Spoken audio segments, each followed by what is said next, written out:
Yeah, and happy Europe Day, everyone. First of all, thanks for joining this session. I'm Daniela from Democracy International. And just a quick few words about the breakdown of how the session will look like for the next 50 minutes or so. I will give an introduction about the background of this alliance and why this session in particular is important to our overall Citizens Take Over Europe goals. Then I'll give a short state of play of the Conference on the Future of Europe and perspective of what the conference can really mean for citizens' participation and democracy in Europe. And since we're in a session called Citizen Lobbyists, who better to also join than the good lobbyist, Alberto Alemano, who's the founder of The Good Lobby, who will be joining just a couple minutes late because he is actually currently live on French TV right now giving an interview. But he'll share his perspective about the conference's importance in meeting. And then in this virtual room today, we also have MEPs, members of the European Parliament, who are members of the Parliament's working group on the preparations for the Conference on the Future of Europe. We have MEP Daniel Freund, Helmut Scholz, who will be joining in a minute or two, and Gabby Bishop, who is also just joining in a couple minutes after a meeting she's finishing. So we'll also hear from them. And then we'll have an open discussion. We'll exchange ideas for how we can influence the official conference. You can ask your questions to our MEP insiders in the room, but we can also discuss, in your opinion, how the conference should look like. So a little bit of background information about this alliance's origins, why this session is important. As you all know, Commission President von der Leyen announced last year after her election that there will be a 2-year-long conference on the future of Europe, which would use randomly selected citizens' assemblies. And this conference would aim to bring the EU's citizens closer, or the EU institutions closer to the citizens.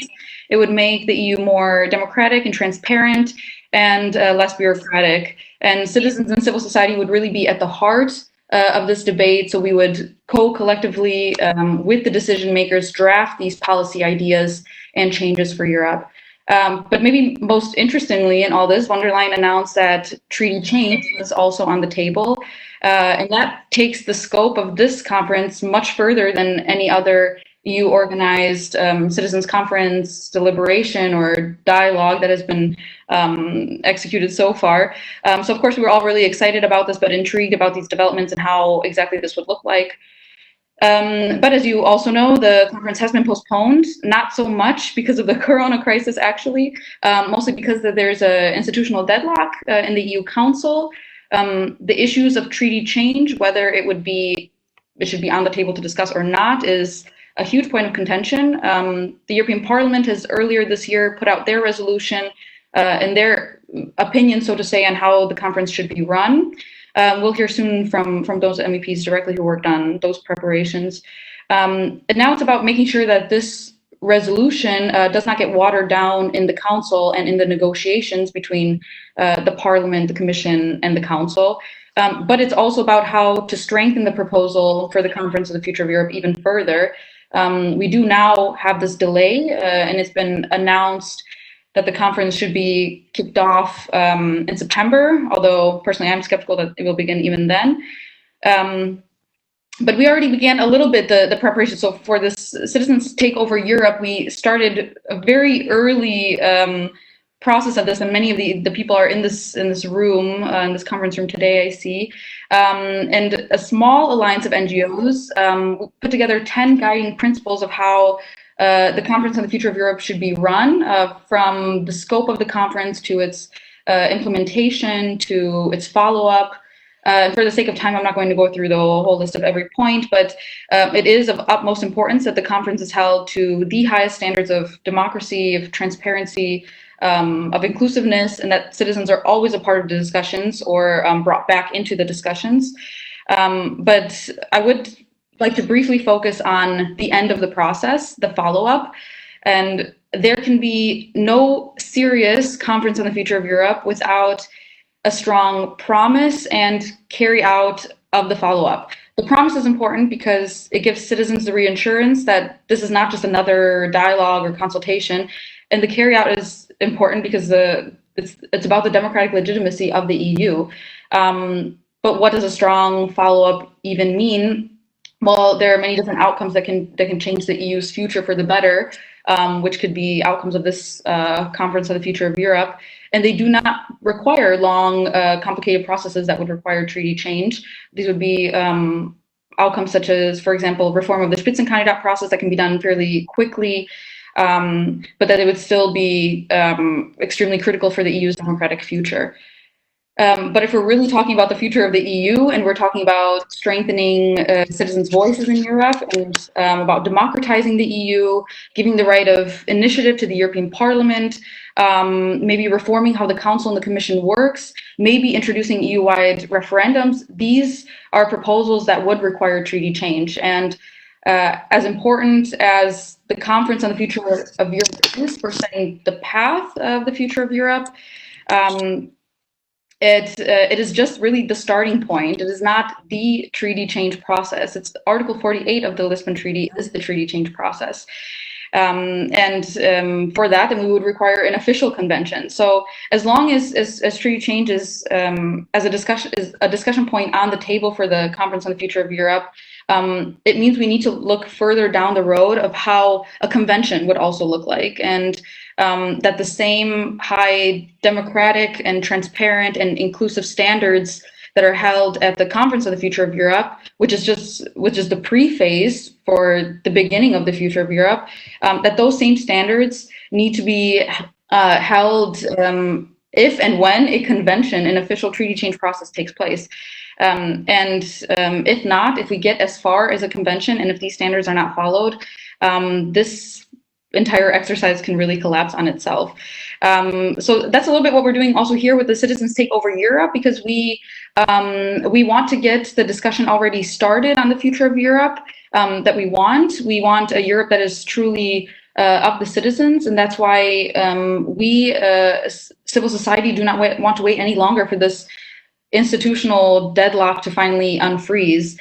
But it's not just a question of timing, it's also a question about being properly run. So that's why we want to launch our own self-organized Conference on the Future of Europe to begin this process, so that when the official conference can begin, we have lessons learned to share, we have best practices to share, and we can really set the example and lead the way and work together with institutions to do that.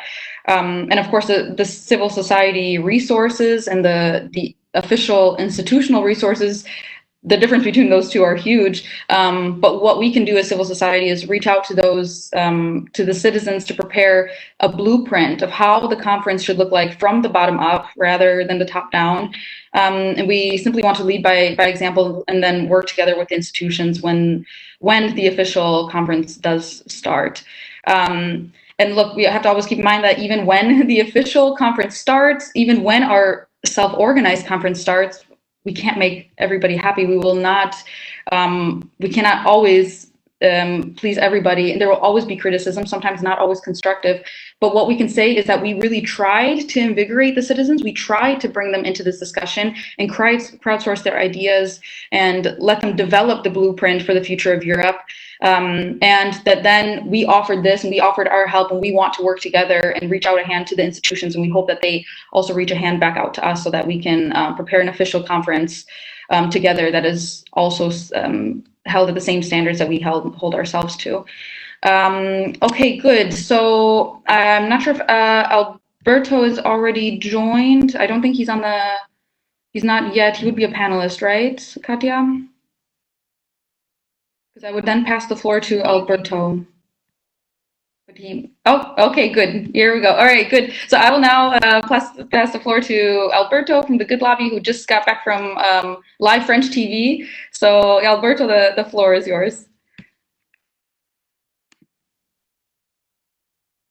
I think you are muted, but you can unmute yourself. Yeah, perfect.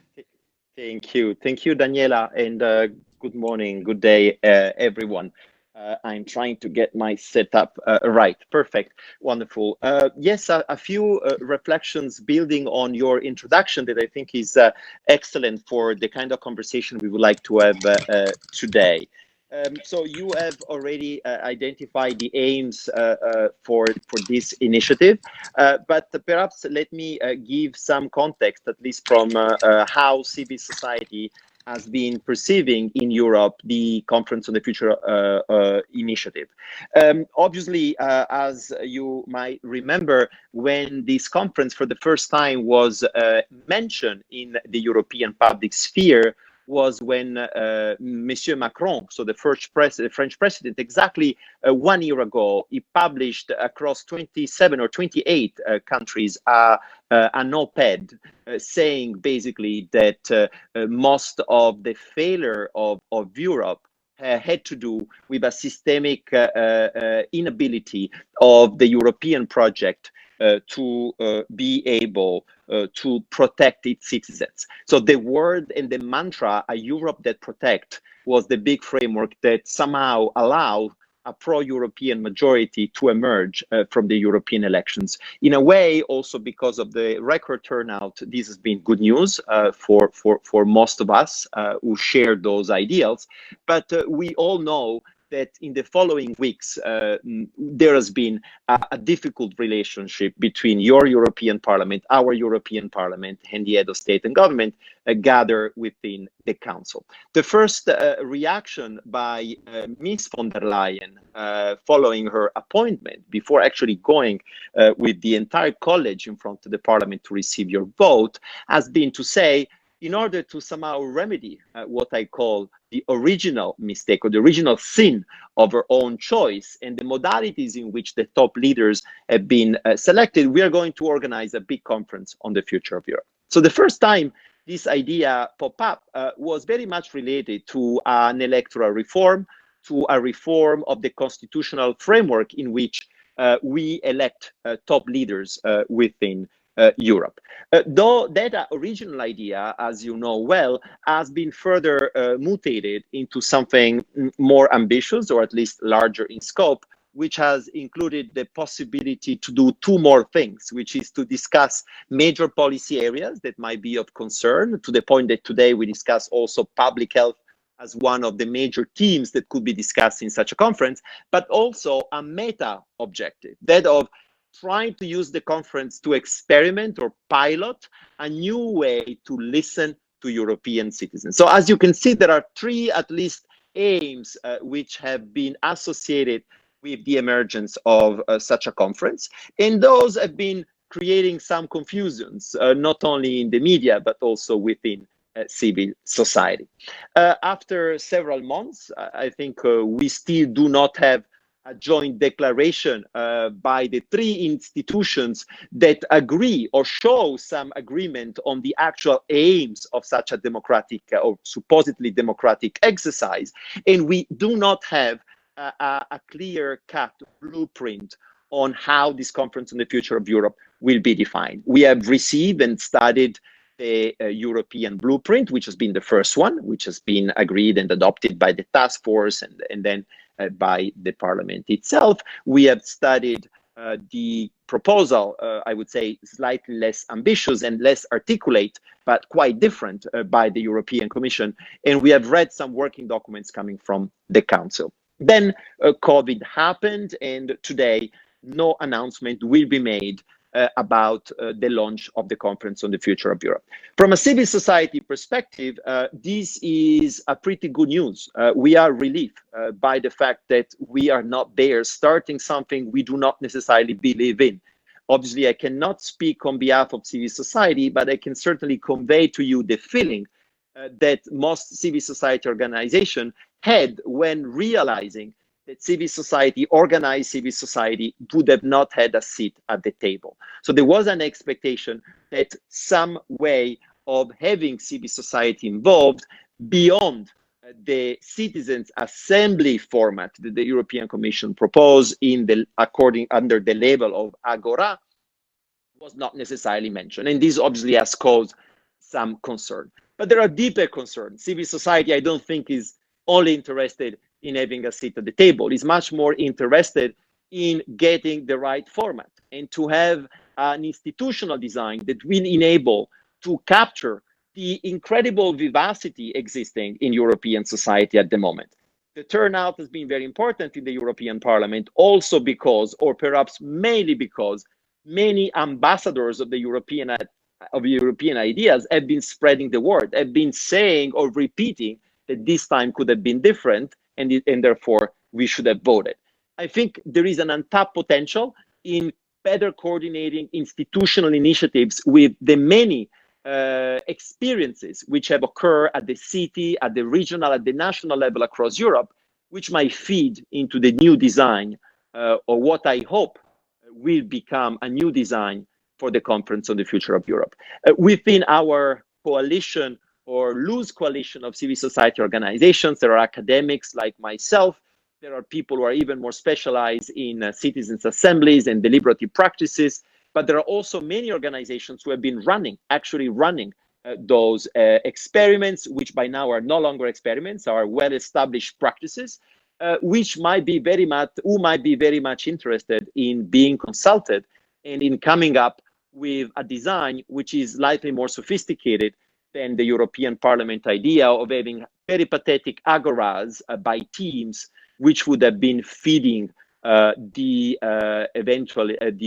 plenary. I think this is the language used in that document, which would have then been elaborated and then proposed, or at least formulate some recommendations to the Council and the Commission and the Parliament itself in order to advance or potentially enter into what could become a treaty change. So this is, in short, I think, the analysis which has been largely shared within our community.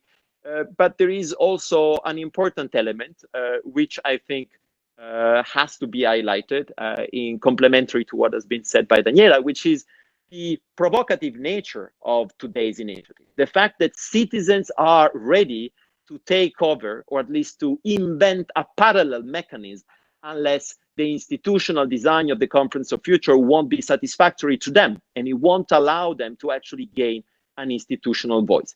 What I mean by provocation is that I don't think a decision has been taken as such that civil society should not be part of the institutional process.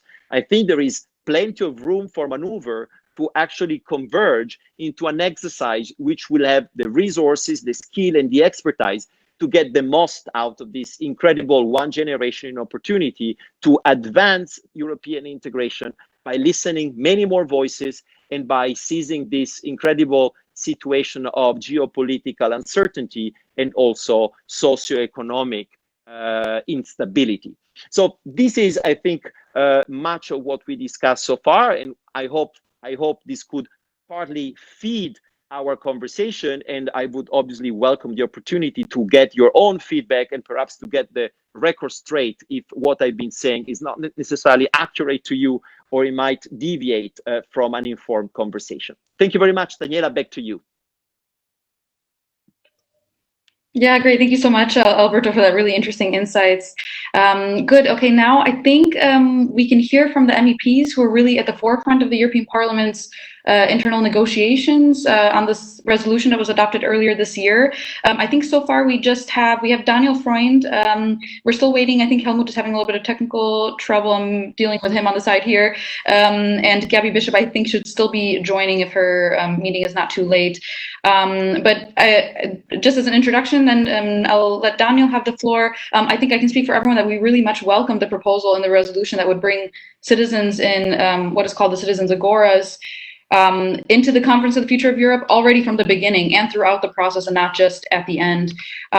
So maybe Daniel, I'll let you have the floor first. Maybe you can share a little bit the state of play of the conference, if I missed anything important there, but also as a member of the European Parliament's working group, and since you are one of our insiders, what are your expectations or even predictions of the conference now, the timeline and how the conference will look like?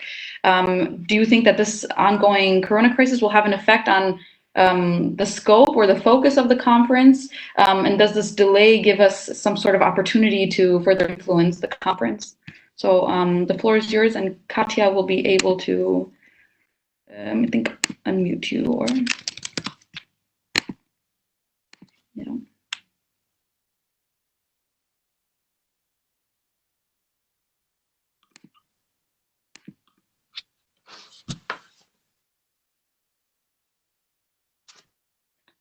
Hello, hi, we see you, we hear you.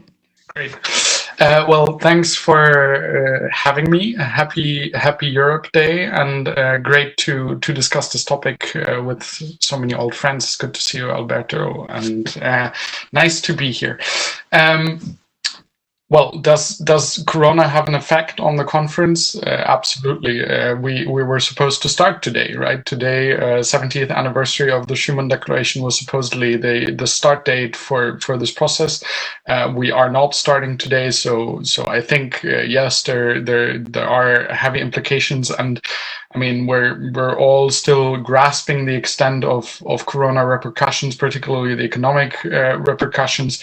I cannot imagine that that will not be part of the discussion and the framing for this conference. So I think yes, it will have an impact. At the moment, we don't really know when we will be able to start, but one of the things that at least I've been saying, and I think the colleagues in the parliament so far agree, is I don't think the ambitious citizen assembly structure that we have put forward, and we have looked in quite a bit of detail at successful citizens assemblies that have taken place in Europe over the last few years. The Irish assemblies were probably the most prominent example, but also the climate convention in France. Lots of examples from regional or local assemblies that have worked very, very well in a lot of member states, and also the first examples of cross-national citizens assemblies, multilingual ones, to sort of take their best practice on board. And I'm quite skeptical that running such, which already will be a very ambitious experiment, right, to bring people, 27 member states, 23, 24 languages at least, in a room to discuss with each other, to on top of that run that experiment online with people from all different cultural backgrounds, all ages and stuff, I think might push the experiment just a bit too far into the realm of possible technical difficulties and stuff. So I think I'm more of the opinion, let's wait until we can meet in person again and then do this experiment. But I also think that Corona has clearly shown that we need this conference, that we need this dialogue about the future of Europe now more than ever, right? We've had repeated crises in Europe over the last years, economic financial crisis, then migration, now Corona, and I guess another financial crisis emerging. So I think it is time to look at the underlying structural issues that we have in Europe and that we need to address. And I think the conference is the right forum for that. I have to say that some of the proposals that I've heard, including from the Commission now as a reaction to Corona, I'm also a bit skeptical, saying now that because of Corona we're going to make this a Corona talk or something. Is I mean, let's talk Corona as well, and I'm even open to discuss whether, in the area of health and pandemic fighting, we need more pooled competences and more burden sharing and stuff. But I don't think that is the only issue that we have on the table, or even the most pressing one in the time. So I definitely think many of the items that we had on our list before Corona are as true today as they were before. And I think the subject of European solidarity and that question of, are we in this together, or are we in this everyone for themselves? And if one of us is hit by a pandemic, or if one of us is hit by economic trouble, then that's all their trouble, and they have to sort that out for themselves. I think that is sort of the central question for us to sort out. And there were, let's say, some frightening signals early on in the crisis. I think the first reaction of panic of member states was very national. It was that of, let's shut the borders, let's no longer export medical material, everyone for themselves kind of thing. But I think more and more people have realized that we can only win this fight together. It makes zero sense to try to go at this alone. we need to work together among scientists, among doctors across borders. It makes no sense to shut out doctors from across the border that work in your hospital. It makes no sense to like hoard medical equipment in one place and not have it where it is currently most needed. And I think even on the question of economic solidarity, the debate at least is moving in the right direction now, but we're far from having the kind of answers I think that are necessary to address this crisis. But maybe to take a step back, because I had a bit the impression that sort of during the 10 years before the European elections, so from the moment that we adopted the Lisbon Treaty until the European elections last year, sort of mentioning the word treaty change, people looked at you and sort of thought you're slightly insane and not someone that you should really be talked to. And I think with the elections last year, it became quite clear that the dynamic and that the conversation has changed. And I think that we were able to adopt a resolution that we adopted on the 15th or 16th of January in the European Parliament with a broad majority that calls for such an ambitious process, that calls for treaty change, that calls for this broad dialogue with citizens in randomly citizens assemblies, is really quite astounding. I think if you look at what the debate was like even 2 years ago. So that makes me quite hopeful, and I know that there is still a lot of holdouts, particularly in the council, on is this the right way to go? Is there a big risk? And I understand that some people have that fear of if you open up the treaties now, many people remember very well the difficulties after the referenda in France, in the Netherlands, and then the first referendum in Ireland on the Treaty of Lisbon, the difficulty of getting through treaty change. And obviously people now say, well, with people like Orban or Kaczynski around the table, why give them the possibility to hold all of Europe to ransom, because you will ultimately need the confirmatory vote from Hungary or from Poland as well for any kind of ambitious change.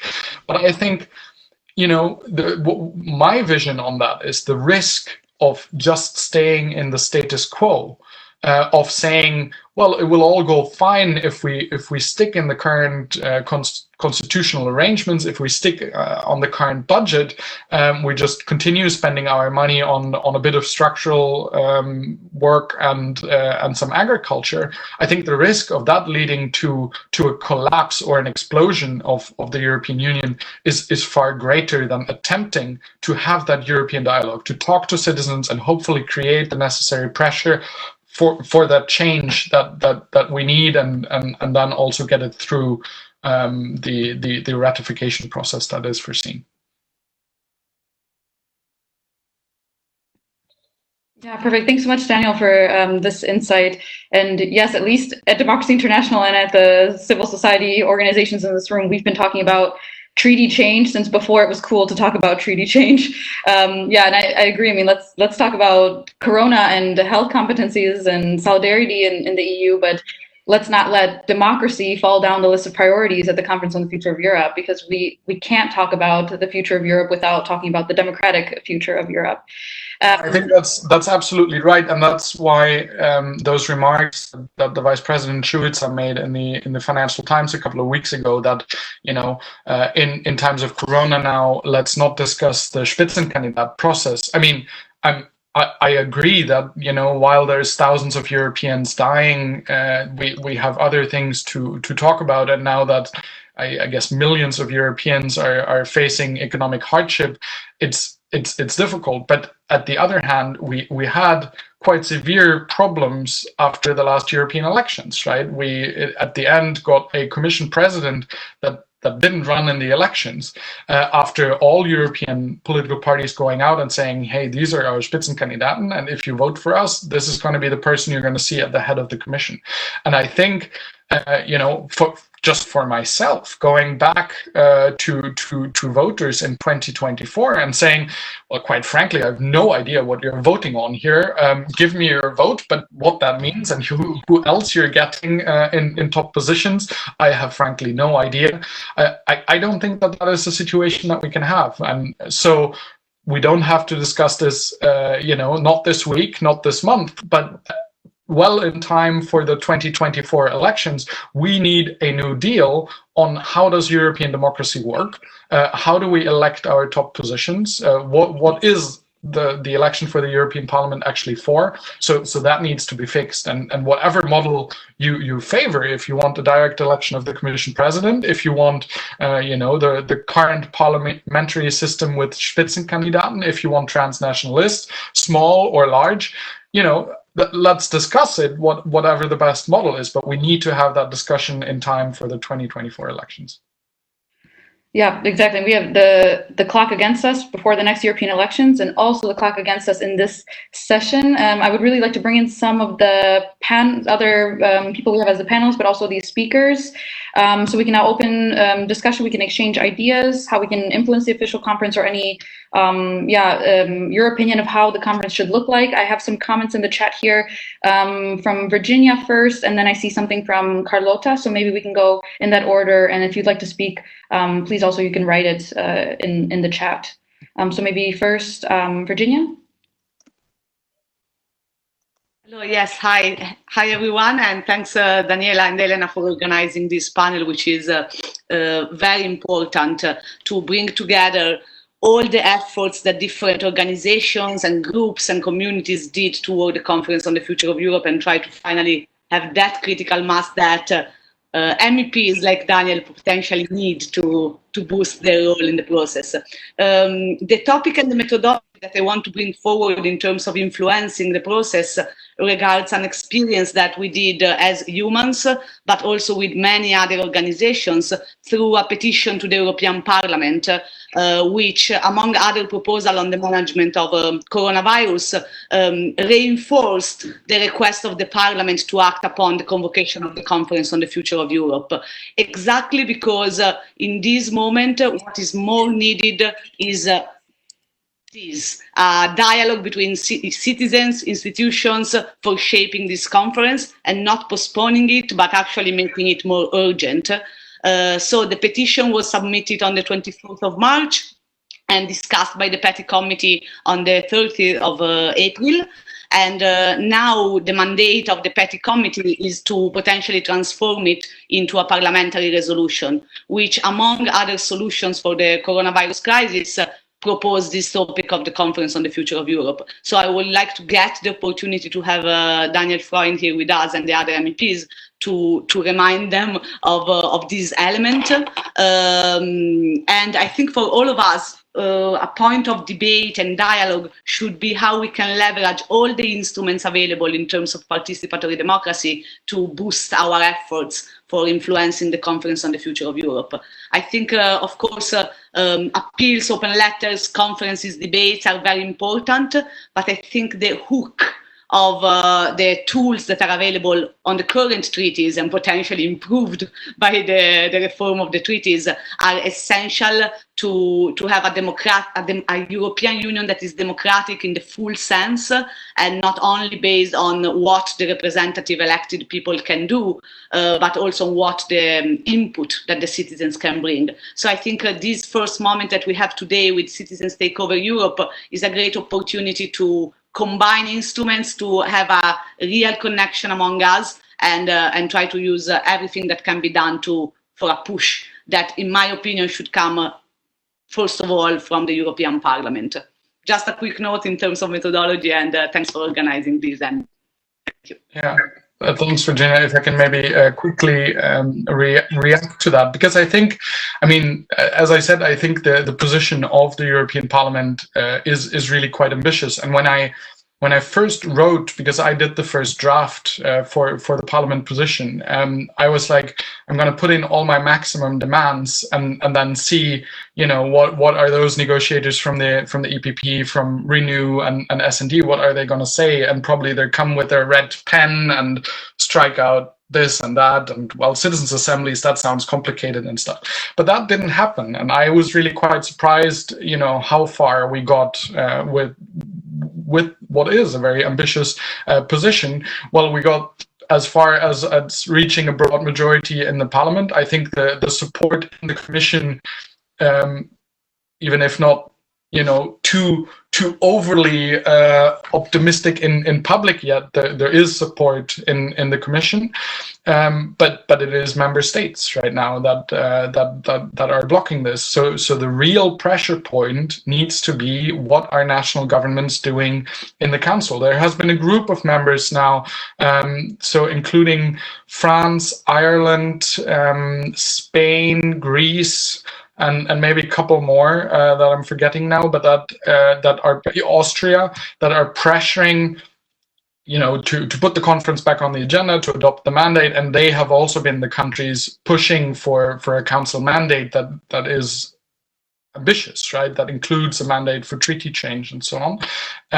But there is some member states that are very reluctant, and then there's a big group of member states that sort of doesn't really care all that much, or doesn't want to use any political capital to push this, and that definitely includes my own government from Germany, right? That on top of that is taking over the I guess what is going to be the most relevant presidency for this whole process starting in July. So that is where we can definitely need some help. I mean, Gabi Bischoff, Helmut, I myself, we all try to put a lot of pressure. We have a lot of conversations with people in the government, but we need public pressure. We need civil society. We need citizens to tell their government, this is what we want now, and why are you blocking this? Why aren't you promoting this? Why aren't you engaging in this in this process more? Because for now, let's say the eyes, particularly in the council, are elsewhere than on this conference, and that's basically the trick we have to play, is to focus the eyes back on where they're needed.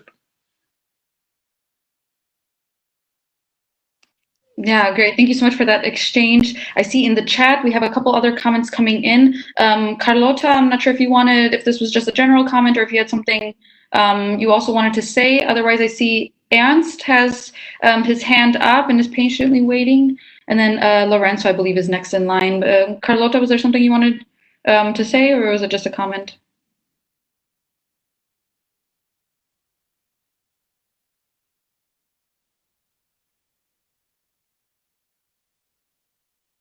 Okay. Okay, great. Yeah, it was just a comment. Okay. And Ernst has his hand up from the old session. But is there something you would like to say, Ernst? Your hand is still up. I don't know if that's from the last session. Okay. Nope. All right. Hand down. All right. Then we move on to Lorenzo. Lorenzo, you can unmute yourself. Hello. I'm gonna say just a few words and a very short comment about sortition. Actually, despite I'm not a scientist, a political scientist, I wouldn't define myself an expert about sortition. I'm just an activist. But a lot of scientific studies are saying that when you randomly select a representative sample of citizens, it's the best way to start a debate and to let people discuss with other people that have probably other backgrounds and other political opinion. So it's just to say that in order to be really credible with the institutional assembly, if we want to start that process of a self-convocated citizen assembly, we should ensure the fact that the people that we select are not just insiders, but they comes from different countries and different backgrounds. As I said, a representative sample of European citizens. So I think that, and we will discuss that in a specific panel at 6 o'clock in today's conference. I think that we should take into account the fact that people should be randomly selected in our assembly, just just a suggestion. Absolutely, and that's precisely what we have put forward as our suggestion. So we said random selection based on 4 criteria, right? So that the assembly we do select is representative of the overall European population in terms of gender, age, geography, and economic, socioeconomic status or income, however you want to call that. And then we have fixed a number of exclusion criteria as well. So professional politicians, lobbyists should be excluded from this, so that it is really ordinary citizens, so to speak. Because we've also seen in Ireland, for example, they have tested assemblies of randomly selected citizens mixed in with parliamentarians, and let's say the results of that are mixed as at best. So we want to first run with this really just random citizens assemblies, and I fully share your point of view. The experience that we have seen so far, even at the local level, is that there is very sensible proposals coming out of these, and they seem to be very well protected against sort of capture by, let's say, extreme positions. So I'm also quite optimistic to run this experiment at the European level, but it also means, and that has been also very clear in the discussions in the European Parliament, that this is not the creation of an alternative or better parliament that is just drawn by lot. This is a citizens' assembly. This is a different structure than the parliament, and that naturally, because that's the law at the moment, but also for the future, I think many of us, well, naturally we sit in parliaments, right? But we remain convinced that this is a good complementary function to parliamentary democracy, but that a parliamentary system is not obsolete, and that we need those elected representatives as well in the system to take the ultimate decisions. Okay, I see Ernst, your hand is back up. Did you want to comment? Okay, we have less than 10 minutes left. Is there anybody else who would also like to comment, any questions or put any ideas out there? Those who are already as panelists can unmute themselves. Okay, we have some hands up. Next is Manuel, I see next on my list.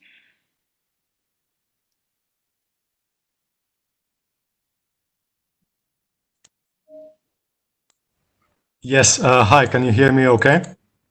Yes, we can hear you. Hi, thank you very much for organizing this event, first of all. So I wanted to pose a brief question just about what this conference can do, can actually accomplish. So when I think, as a young person in Europe today, when I think about the issues which concern me the most, I would put 3 at the forefront. So these are economic dignity, first of all, for people who are employed and also people outside employment. I think of climate change, and I think of democratic consolidation in European countries where this has gone backward. And unfortunately, I think that's not just Hungary and Poland, but other countries as well. So my question is, are these issues and issues like them something which can be tackled in a process like the Conference on the Future of Europe? So is a change in decision-making, can that affect change in policy as well? Or is policy change something which happens somewhere else? Is this completely different from a change in decision-making? Thank you. So I would say that I very much agree with the 3 issues that you have mentioned that I think need to be on the agenda as well. The other issues that we as the European Parliament had identified and said we could possibly discuss also is the question of migration and asylum. I think that remains very much a pressing issue on how Europe deals with that. And the other issue is that of digitization and the impact on our society and our economy and so on. And again, how we as Europeans deal with that. can these issues be tackled through the conference? I think so. That's why I'm working so hard to get the conference up and running. But naturally, just the conference or just the people involved in the conference themselves are not going to be able to neither come up with the adequate answers alone, nor change the views of enough Europeans so that we can get this through the democratic system, right? So in a way, the conference can serve as a sounding board, as a brainstorming center, sort of where ideas are produced, discussed, and then hopefully matured to a state where they can actually be adopted. But we need a broad process all over Europe where these issues are discussed. Again, if you look at how it worked in Ireland, I think there's a couple of factors that made the Irish Citizens' Assembly so successful. One was that there was probably already an underlying movement in society where the acceptance of same-sex marriage and also the right to abortion, opinions had shifted on these issues over the last 20, 25 years at least. The second thing is that the good debates and the good input from experts, from health experts, from gynecologists on abortion, also from advocacy staff and from politicians, led to a debate not only in the assembly itself, but in the entire Irish population. And there was sort of the reflection process that took place in the assembly in a way was replicated through media, through all kinds of channels that went out of the Citizens' Assembly into the rest of the population. And I think for this conference on the future of Europe to be successful, that's the trick we have to pull off, right? That Europeans beyond the couple of hundred that will sit in an assembly like this, that the debates reach outside, and that Europeans more broadly have the same debates and come to the same realizations, right? Because what we're ultimately trying to produce is these kind of key moments where whatever citizen from Italy meets another citizen from Hungary, and discussing about migration, they realize that, with all the very narrow view that I might have had so far, that, if we look at it from a European perspective on how do we tackle this issue as Europeans, that you come maybe to different conclusions than sitting somewhere in Hungary and thinking about sort of what's best for me in my Hungarian town or city to deal with the issue. And I think that's a challenge. That's not something easy to do, but I think it's an experiment worth trying, and it will need a lot of good press coverage, good debates across Europe, flanked by civil society, by cities, by all kinds of actors, to make sure that same debate reaches far and wide in Europe.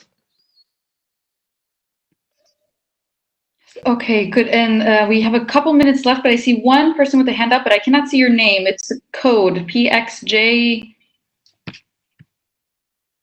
Okay, hand down. Okay, good. Then I think we can wrap up if nobody has their hand up. Oh, actually, we just have MEP Gabby Bishop has just joined. Thank you for joining. Yeah. Maybe we can also give the floor to you. I don't know how long you've been part of the conversation here, but we do have your colleague Daniel Freund on the line. So maybe you can give your input here. You can then unmute yourself, and you can give your input on any state of play on the conference on the future of Europe, your expectations, or your predictions for the conference and how you see it in your view. So we have the last few minutes here, and then we'll close up. Sorry that I'm so late, but I had another debate and it took longer, as it always is, than intended. I think it is pretty time. It's the 9th of May. This was the day where we wanted to have the starting signal for the conference. And I think it's not only COVID that prevented this start in time, but there's much more behind it. This is why I think we need a lot of pressure. We need a lot of initiative from all sides to get this conference going and to have it really as an inclusive, as an innovative process where we can link in citizens and where we can really come up with new proposals, and we need the courage to do it. I mean, the Schuman Declaration should remind us about this huge courage after 5 years of war to start this project. And now this generation has to take the responsibility to have the courage to put Europe back on track, or it will fail. Thank you so much for that very, very brief statement. And also we have our third MEP who also was able to join now, MEP Helmut Scholz. I'll also give you the floor. I think you just joined also very recently, but maybe you can give a very short statement before we close up here, what your expectations or predictions are for the Conference on the Future of Europe, how you see this and where civil society can play a role.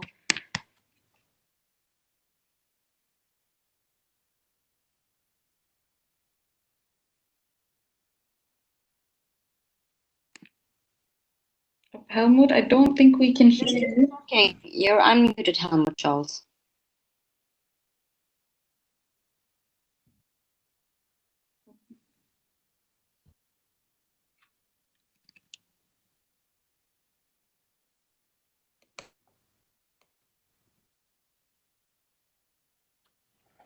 Can anybody hear Helmut? No. I see the little talking symbol. Yeah, me too.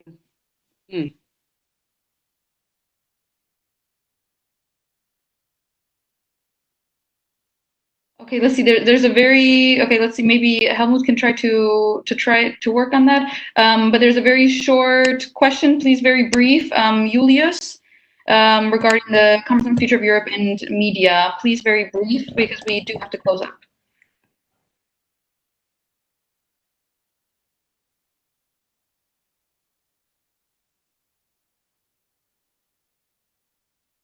Hello, can you hear me? Yes, we can hear you. Oh, great. Okay, thank you. Yeah, this is Julius. I just wanted to speak about the importance of media, because I think citizen dialogues have been a priority already for the past Commission, and it's been going on, and the European Parliament liaison offices are constantly doing this. I think what's really necessary this time for the Conference on the Future of Europe is we can't expect the output of those conferences to be binding. Never, ever would the European Council this outcome as binding. But I think if we increase the pressure on the media side of things, so if we really get the media into those debating rooms, into those events, and get them to maybe live stream the event, and get them maybe to live stream that talk when the politician sits there on the stage and makes promises that he or she later will not keep up in a real political debate. So I think increasing the pressure via the media is also really important, and I think this is important for anyone who's organizing such Future of Europe and citizen dialogue events in the future. Yes, thank you. That's a very good point. Public awareness is key. Okay, since we do have to finish up here because the next session will start automatically, so we don't want to take up their time. I just want to say thanks again to everybody for all your questions, for taking part. I hope you found this interesting. Thank you to our MEPs for also joining. I hope at least those who joined a little bit towards the end that you were able to hear at least part of the conversation. It was a very interesting debate that we had. And if you're interested in the future of this alliance, if you want to know how this alliance can influence the official process while at the same time organizing our own conference on July 1st, we'll have the next steps for the Citizens Take Over Europe. So stay tuned for that. This is just our kickoff event and we're just getting started. So thanks again to everyone. And some additional information is by our host Katja is written in the chat. So we hope you can join part of our sessions for the rest of the day. Thank you. Thanks, and have a nice Europe Day. Thanks for organizing. Bye.